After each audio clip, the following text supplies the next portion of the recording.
Do you ever wonder how an investor on a Broadway show makes money? Today, I'm going to walk you through the exact math of how that works. Plus, did you ever hear the expression with theater, you can't make a living, but you can make a killing?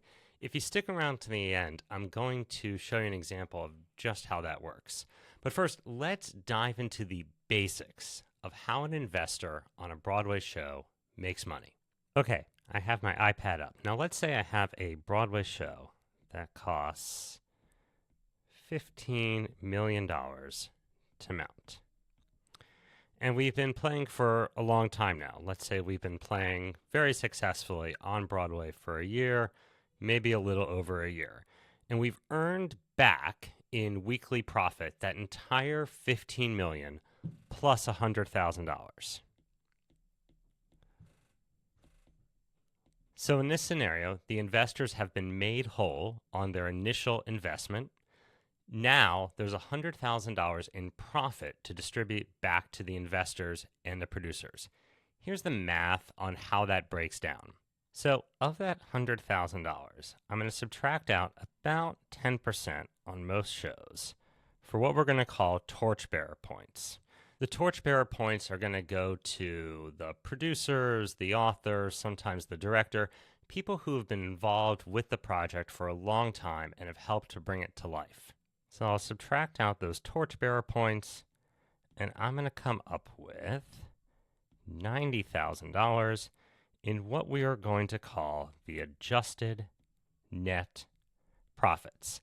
And it's that $90,000 that I have available to distribute. But how much goes to the investors and how much goes to the producers? Well, on Broadway, typically we see a 50-50 split.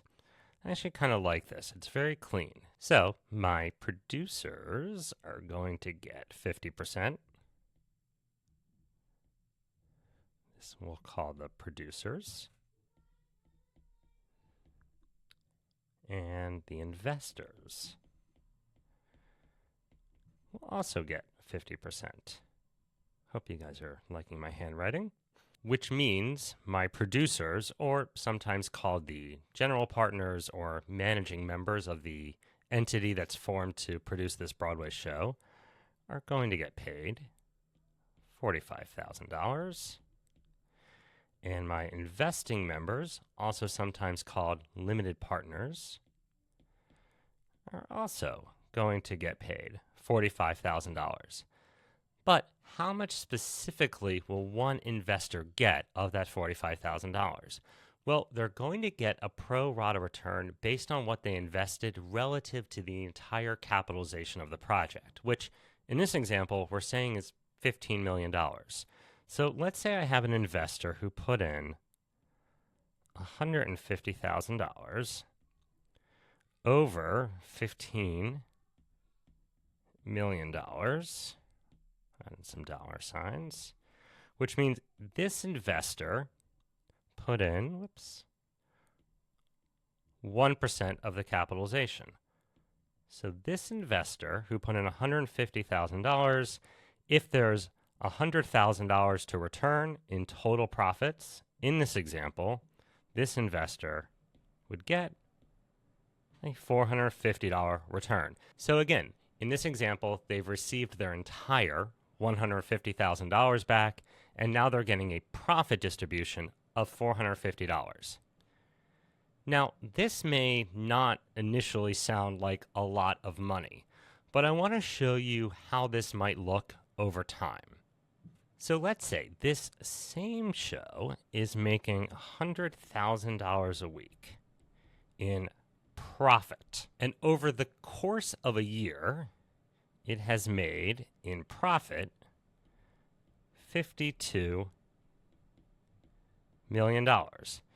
While this is not every show, obviously, shows that are successful can make $1 million in profit every week. So it is not unreasonable to expect that a successful show can make over the course of a year $52 million in profit. Now let's consider that same investor who put in 1% of the initial capitalization. So I still have to subtract out that 10% in torchbearer points.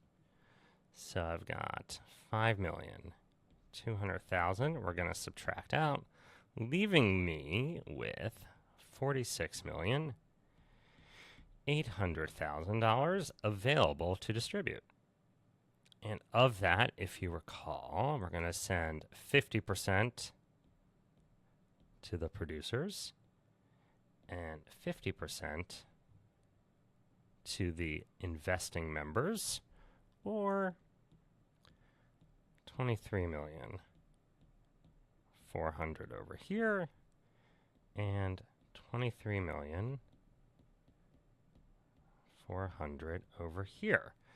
Now again, this investor put in 1% of the initial capitalization, so they're going to get 1% of 23,400,000, or in this year, $234,000. Again, after they've recouped their initial investment. So in 1 year of a highly successful show with a lot of profit, this investor is almost doubling their money. That is not a bad investment. And that's just 1 year. This show could be running 5 years, 10 years. Some shows more than that. And that's why you might hear that phrase with theater: you can't make a living, but you can make a killing. This investor is probably going to be telling their friends for life that this investment was the single best investment they've ever made. Now, there's a lot more to investing and how investors make money on Broadway. You may have heard of something called kicker points or entitlements. I'm going to be tackling what those are in a future video. But I'd love to know, what can I answer for you about investing on Broadway? What questions do you have?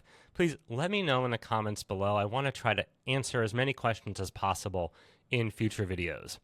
I hope that this cursory review of investing on Broadway was helpful. Let me know what else I can answer for you in the future. Thanks so much.